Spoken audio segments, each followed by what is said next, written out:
Hi, in this episode, I'm doing a walk back to the month of May after the May Day celebration in Moscow and participating in the May Day celebrations as a member of the team from the PFU region of the party.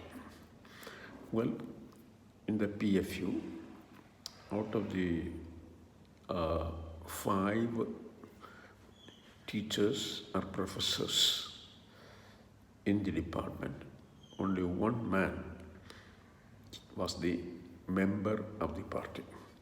So he was our leader, or he was the one who was leading the march. And then, of course, there are advantages of being a member of the party and as a non-member of the party and a simple US Soviet citizen. So after that event, the next day was a working day, May 2nd. I made a courtesy call on that day to the Office of Educational Attaché of the Indian Embassy, Mr. Chauhan, in his office. And of course, location-wise, it is roughly diametrically opposite to where the PFU or Ordozhny Kidse is located. So I had to take a metro and along the circular metro road or metro rail along the first ring road like thing, underground ring road, railroad. And I knew how to take the metro to see the Mr. Chauhan in his office, because once when I arrived in Moscow as a very law-abiding Indian citizen, I took the help of Mr. Sasha, a graduate student who speaks English well but of Russian origin and doing a PhD in petrophysics in the Department of Geology in the PFU. So I had kept notes about how to go to so-and-so place and so-and-so place, where to change a train, etc. So it was not a big deal for me to transfer from one metro line to another or to get off. Because, like I earlier pointed out, I had some kind of a very good familiarity with the Russian alphabets and, of course, the pronunciation also. Well, it is not a smooth pronunciation, but, I just, made a word which will sound all the letters that are used in the word. That's all. So I went to see Mr. Chauhan in his office, and I reached his office around 10 o'clock in the morning. And as soon as he noted me in the front room or the lounge of the building, this gentleman walked toward me and received me and had, led me, patted me on the back and led me to his office. And he was it's a quite strange behavior, because I did not know why this was happening. But anyway, he then offered me some biscuits and a hot cup of hot tea, because samovar, it is everywhere. So I accepted it, and it is not very cold anyway, because it is month of May, not middle of April.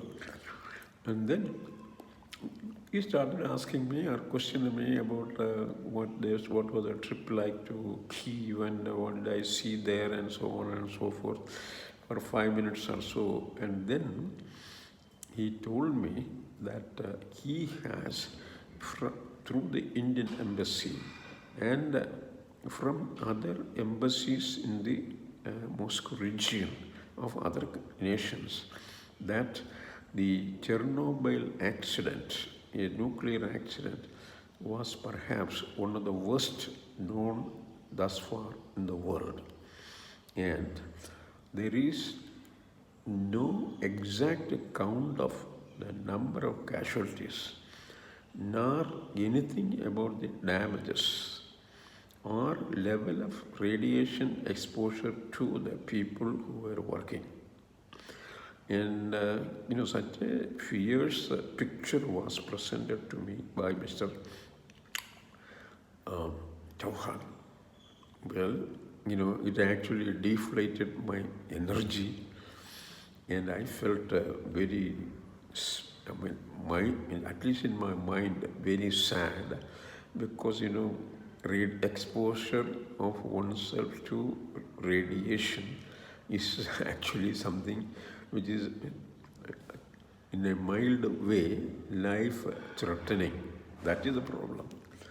And then he just,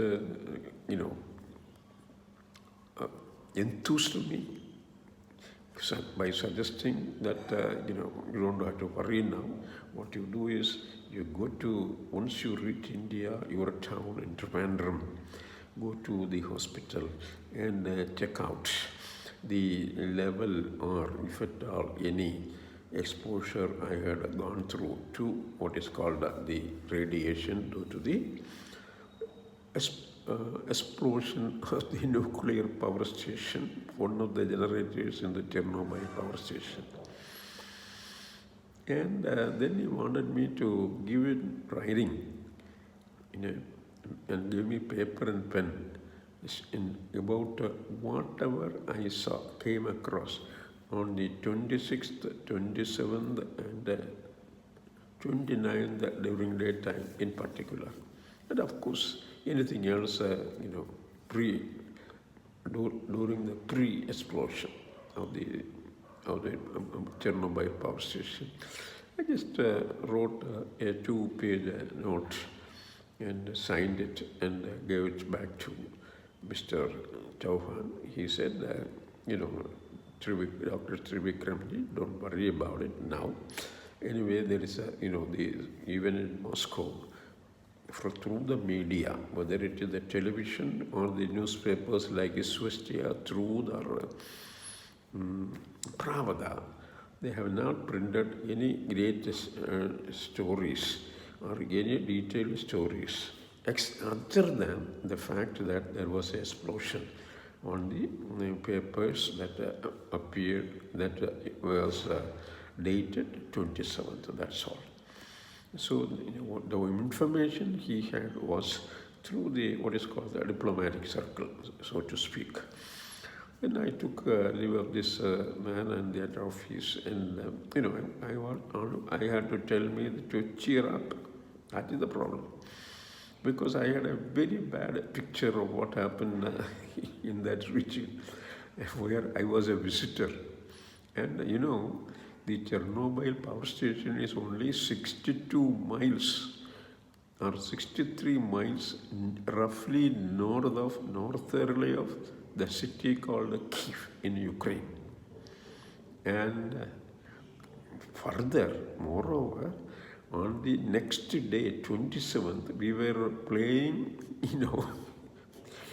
Mr. Fruit, Strode and me, we were playing in the beaches of the river Nipper that divides the city into two halves. And also, this is the river Nipper that receives the outflow from the Pripyat river, whose water is used for cooling the system in the power station, and then after cooling process, this water is released back to the Pripyat river, little downstream of where it is taken up. And it is only 60 miles. This is not a great distance. And moreover, what about the atmospheric circulation, which is faster than the water circulation, maybe? Well, anyway, and I was there on the 27th, 28th, and 29th daytime.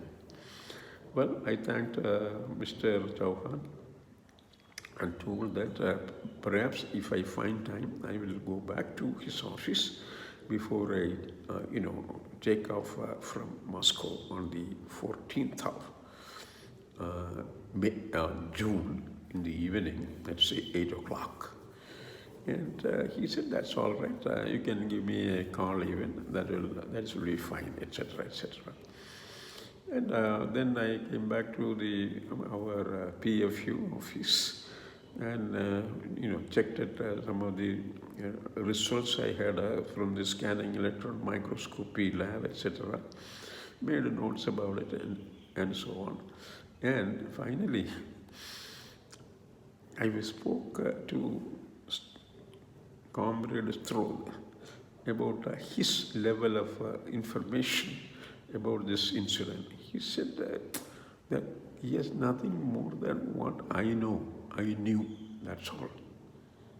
Because the media totally sort of sidelined this huge explosion, threatening explosion, and nobody knew how many people died.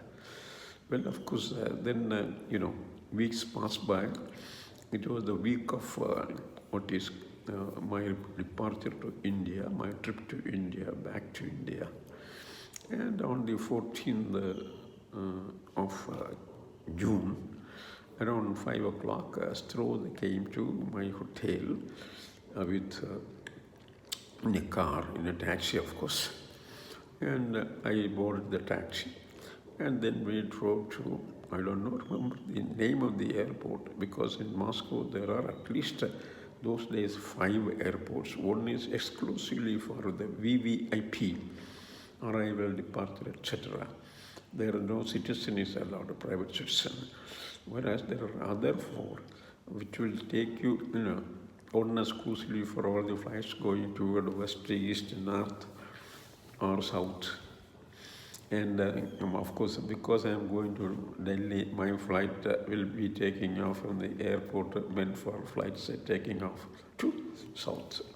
South means via Tashkent also. So we reached the airport around 5 o'clock in the evening. I thanked profusely Mr. Strode, Comrade Strode, for all the help he rendered. And he said, if I get an opportunity to go to PFU in future, definitely I should make use of it. And that will be a great experience for me, etc., etc. And we parted. And then I walked with my luggage, I walked into the checking area. And in the checking area, I, as usual, show your ticket, confirm the ticket, okay, that is fine. They gave me a boarding pass. My luggage went into the usual path to the aircraft.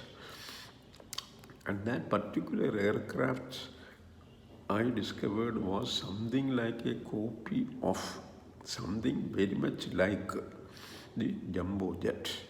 The difference is, from the main passenger floor, you come down via a circular staircase and then walk out to the ground through a ramp. And those guys it is a 1.5 story, seating arrangement, like a jumbo jet, and it is a 4-engine aircraft. I don't exactly remember the name of the brand of the aircraft. Anyway, it's a 4-engine, jet engine, whatever, etc. And that is what I checked out when it landed in New Delhi, Palam Airport. And of course, when I went into the boarding area, I saw only 3 more people. One US citizen, Soviet citizen, and inbound to Tashkent. And very interestingly, this gentleman had an iconic dress, a kurta, pajama, and a skull cap. And he was holding a passenger cabin bag, which is actually a bird cage, in which he had some chicks. And they were making this kind of sound. Then I saluted the Indian friends. And I knew, they told me that we self-introduced. I said, I am so and so, I came for such and such a purpose. And one man said, he is a Bihari who is a mica salesman who was on a tour to Europe, business tour to European countries, and he's then to Moscow region, and then was taking the flight. And that other fellow who used to be a reader in Russian in the Jawaharlal Nehru University, New Delhi, but resigned the job and started a business of leather goods export, like shoes, chappals, and so on. So he was in Moscow for about a month, this leather fellow, to open up a new leather goods retail shop in the Gagarina Prasad. And then we kept on talking, and this man from Europe, the mica businessman, mica businessman, representing some mica companies in Bihar, Muscovite mica. He said, practically nobody was eating anything fresh in European towns. Wherever he went, everyone was going for frozen vegetables, frozen meat, and including milk for children. Frozen milk or refrigerated milk. Nothing fresh anybody took or takes those days because of the fear of having the exposure of the fresh edible stuff to the atomic radiation, and the risk of getting ill in the longer run or in the shorter run, and including I was just listening to it, and then I told where I was, what did I do, and all those stuff. And then they said, well, the first thing I should be doing once I reach Trivandrum is I should go to the local hospital and check out my level of exposure to the atomic radiation, to the due to the explosion of the generator in Chernobyl, because I was only 60 miles. Imagine 65 miles south of this power plant. And then, of course, there was the mica salesman, told me that, hey, Dr. Vick, you look very dull now, all of a sudden. We had to cheer up. Then he wanted the third man, the ex-reader in Russian in JNU, that let all of us go to the beer bar and have some beer so that Thrivikramji will get back to his normal. Because, the stories narrated are very, very fearsome. And I don't know, the ex-Russian reader in JNU had also a very, very small picture of the dimension of the damage due to this explosion in Chernobyl. So when we walked into that, what is called the beer bar, and had a couple of beers, and of course, when the topic is different, you get back to your own normal. But then what I noticed was so many people were walking into the boarding area of the flight to New Delhi via Tashkent. Tashkent is the capital of Uzbekistan. And what I noticed was most of the Tashkent-bound passengers were natively dressed or sporting a native dress, and practically more than 50% of them were carrying a small cage with chicks in it. It is a cabin baggage actually. It has to be a cabin baggage. It was allowed also. Then, it could be for two reasons. One, they would want to, resell it once they reach Tashkent. Or they would want to raise these chicks into bigger ones and, then, make an extra money. Or it is one of the things they can take from Moscow to Tashkent as a gift to a friend or a relation. So the flight took off at exactly at 8 o'clock in the evening, and it had a 1 hour stop in the Tashkent. From there it took off again, and it landed around 4 o'clock in Palam airport. And after collecting my luggage, etc., I went and sat in the, what is called the rest area, because my flight was at 11 o'clock in the morning, and I had to check in like 9 o'clock. So there was no point in going to the city. I got freshened up within the facilities available those days in the Palam airport. And of course had a very expensive breakfast. No doubt anything that is sold in the airport is, unbelievably expensive for an Indian citizen.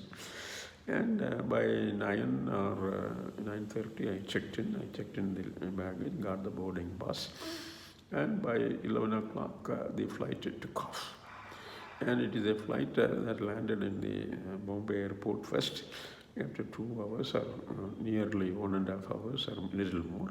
Then in the evening around 4 o'clock or 3 o'clock, between 3 and 4, we reached what is called Trivandrum International. Those days it is not an international airport, Trivandrum airport. From there I took a taxi and went home. And once I reached home, I called Harikutan. Harikutan was doing his first year pre-degree course. And I wanted him to tell me, what are the new, high points in the news that I missed probably. Then he said, one thing, Krishnan Nair sir, P. Krishnan Nair sir, died of a heart attack in Kasaragod. That was a very tough news, very bad news. Krishnan Nair was a professor in the Kasaragod Government College in the geology department, and he died of a heart attack at night in his lodge. And the body is supposed to come to his home in Trivandrum on the 16th of June. Well, I will come back with another story about my post-Moscow trip in the next episode. Bye.